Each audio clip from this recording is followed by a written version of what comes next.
بسیاری جوانای ما بیچاره در جادوها زدگی‌اند.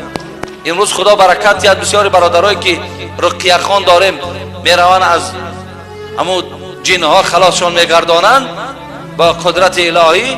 انامونا بسیارشون موردی انامون جادو قرار دادن. امروز کاش که همین حکومت ما هم یک قانونی میبرد که همین جادوگرا را نابود میکرد. اینا بسیار ضرر کلان دارن برادرای عزیز، به نام خدا بسیار ضرر کلان دارن.